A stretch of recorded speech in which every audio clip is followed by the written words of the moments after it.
Foot.fr, fournisseur officiel de football. Bonjour à toutes et à tous et bienvenue dans ce JT Foot Mercato. On démarre avec la nouvelle contre-performance du PSG qui vient de passer une sale semaine. Hier soir, les hommes de Luis Enrique n'ont pas fait mieux qu'un match nul à Nice, 5 jours après leur défaite en Ligue des Champions contre Arsenal. Au-delà de la performance moyenne, le PSG a surtout perdu la tête du championnat après la nouvelle victoire de Monaco sur la pelouse de Rennes samedi. Forcément, comme Paris traverse une période un peu plus délicate, des joueurs sont pointés du doigt, c'est le cas de Gianluigi Donnarumma, l'un des leaders de l'équipe. Bon, clairement sur le but niçois, il ne peut pas grand-chose parce que la frappe est déviée, mais le résultat est le même et le gardien italien n'échappe pas aux critiques. Après le match à Nice, Donnarumma s'est exprimé sur sa situation actuelle. Je suis prêt pour cela, j'ai de grandes épaules donc ce n'est pas grave. Je suis satisfait de moi et je suis heureux de travailler avec l'équipe. Nous allons fournir beaucoup d'efforts pour nous améliorer et cela ne me touche pas. Je suis content et nous allons continuer sur cette lancée, a déclaré l'un des vice-capitaines du PSG en zone mixte.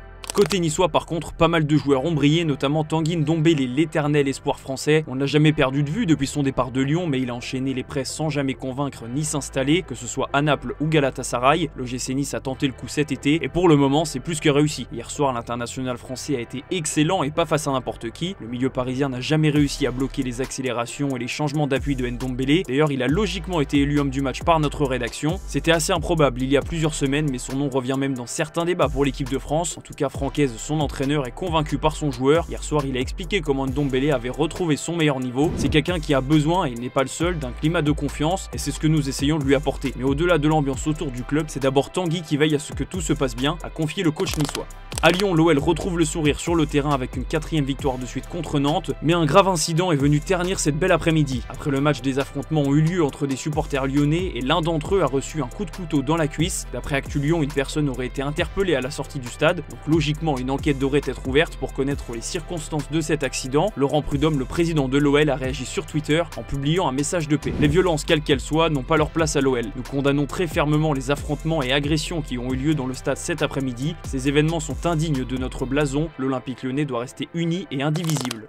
On repasse au terrain, Manchester United n'y arrive toujours pas, donc forcément l'avenir d'Erik ten Hag est encore un sujet qui fait parler. Ce matin, dans la revue de presse, on vous a expliqué que Xavi était une nouvelle piste pour la direction anglaise, et visiblement l'ancien coach du Barça n'est pas le seul. D'après les infos du Manchester Evening News, Thomas Tuchel aurait de nouveau été approché par Manchester United. Le coach allemand est libre depuis son départ du Bayern Munich et il est très chaud à l'idée d'entraîner l'actuel 14e de Première Ligue. Le problème, c'est que pour le moment, Erik ten Hag est encore là, et à l'écouter, il sait déjà quoi faire pour remonter la pente. Internal, yeah, we are disappointed and we know we have to do better, especially we need to score more because that is in this moment the area after this block of games where we are really short. All the other areas I think we are doing really well, 4 clean sheets, so that tells something about the defending organization. Also now the defending of defensive transitions, we are doing really well, so we are really improving on that point.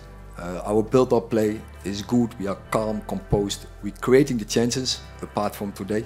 I think today we should have created more, but yeah, that area in the box of the opponent, we have to be more ruthless, more clinical, more killing. Un détour par l'Espagne et particulièrement Madrid où l'infirmerie ne fait que de se remplir. Samedi soir, Dani Carvajal s'est blessé gravement et il va être éloigné des terrains pendant 1 an selon Marca. Vinicius, lui, a été touché au cervical. Alors on n'en sait pas plus sur la durée de son absence, mais il est déjà forfait pour la trêve internationale avec le Brésil. Et d'ailleurs, on a un conflit entre le Real et la fédé brésilienne sur le cas Eder Militao. Le défenseur madrilène a fait le voyage jusqu'au Brésil sur ordre de la fédération pour passer des tests médicaux avant finalement de rentrer en Espagne, ce qui évidemment n'a pas plu à la direction du Real qui n'a pas apprécié ce voyage de 12 heures pas vraiment utile. Et comment parler des blessures au Real Madrid sans évoquer le cas Kylian Mbappé? L'attaquant de l'équipe de France était titulaire samedi soir alors que son club a décidé de ne pas l'envoyer en sélection pour le reposer. Bref, il y a beaucoup de problèmes au sein de la Maison Blanche et Carlo Ancelotti se serait bien passé de toutes ces mini-polémiques avec plusieurs fédés.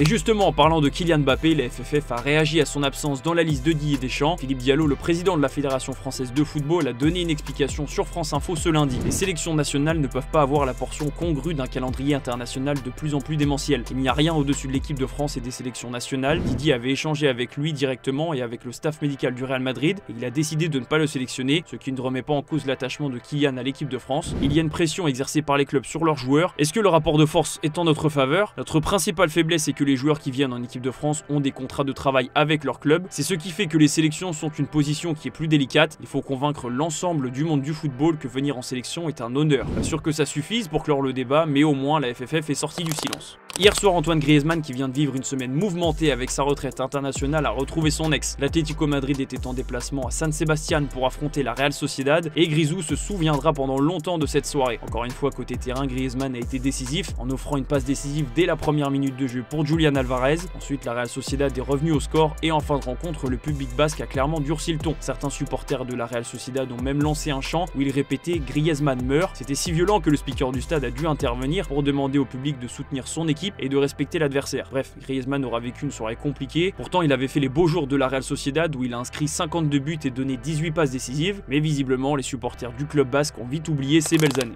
Autre joueur français, club différent. Jules Koundé, le défenseur du Barça, a été sanctionné par Hansi Flick pour le match contre Alaves. Depuis le début de saison, l'international français est indispensable dans le 11 du coach allemand, mais hier, il a démarré la rencontre sur le banc. Et visiblement, selon la presse catalane, Koundé était remplaçant parce qu'il est arrivé en retard à la causerie. Pas de rancœur pour Jules Koundé qui a expliqué qu'il avait besoin de repos. Puis le Barça l'a emporté 3-0, donc le choix d'Hansi Flick était payant. Comme chaque lundi, on fait un point sur le classement des meilleurs buteurs européens et on a un nouveau leader. Victor Gyökeres, l'attaquant du Sporting, a pris la tête devant Erling Haaland grâce à son petit but du week-end. Robert Lewandowski, auteur d'un triplé, complète le podium juste devant Omar Marmouche, le buteur de Francfort, qui a marqué 2 fois contre le Bayern hier. A noter également l'entrée dans ce top 10 de Marcus Thuram qui a inscrit son premier triplé avec l'Inter Milan contre le Torino. Même si le mercato est terminé depuis un moment, on est toujours là pour vous glisser une petite info. On peut vous indiquer aujourd'hui qu'Hervé Renard, l'ancien sélectionneur de l'équipe de France féminine, est suivi par 2 clubs saoudiens, dont Al Ahly où joue Riyad Mahrez et Al Qidsiya, l'équipe de Pierre-Emerick Aubameyang. Il est également dans les petits papiers d'une formation émirati, bref, il aura l'embarras du choix pour son avenir. Chez les espoirs, Gérald Batic va devoir se passer de Mathys Tel. L'attaquant du Bayern Munich n'a joué que 10 petites minutes hier contre Francfort, mais il a été touché à l'épaule. Résultat, l'ancien Rennais ne sera pas présent sur ce rassemblement. Et il pourrait même être imité par Ryan Cherki. Le milieu offensif de l'OL, qui est en très grande forme depuis son retour dans l'effectif, a ressenti une gêne aux ischio-jambiers, donc lui aussi est incertain pour cette trêve internationale.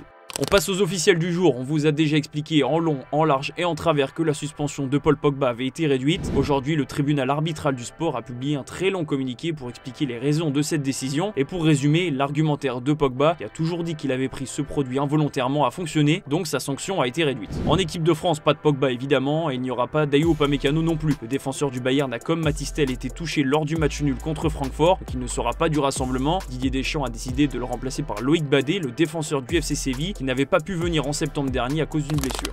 En parlant des Bleus, comme vous le savez, Kylian Mbappé n'est pas dans la liste, Griezmann non plus puisqu'il a pris sa retraite internationale, et N'Golo Kanté est blessé. Bref, Deschamps doit faire sans ses leaders, donc il va devoir nommer un nouveau capitaine. Maignan, Koundé ou encore Tchouaméni sont candidats. On vous a posé la question sur notre site et le gardien du Milan AC est loin devant tout le monde avec largement plus de la majorité des votes. Pour ne pas changer, on termine ce JT avec l'image du jour. Qui dit rassemblement de l'équipe de France dit défilé de mode, et qui dit défilé de mode dit tenue loufoque. Ibrahima Konaté est arrivé à Clairefontaine avec une cagoule intégrale. Je vous laisse juger par vous-même. En attendant, on se retrouve demain pour de nouvelles infos sur Foot Mercato. Tu sais pas qui je suis? Non. Devinez, Allez. ouvre, fais gaffe. On va qui c'est là? C'est moi. Bonjour. Regarde-nous là, S'il te plaît, merci. Vas-y, par ici, s'il te plaît.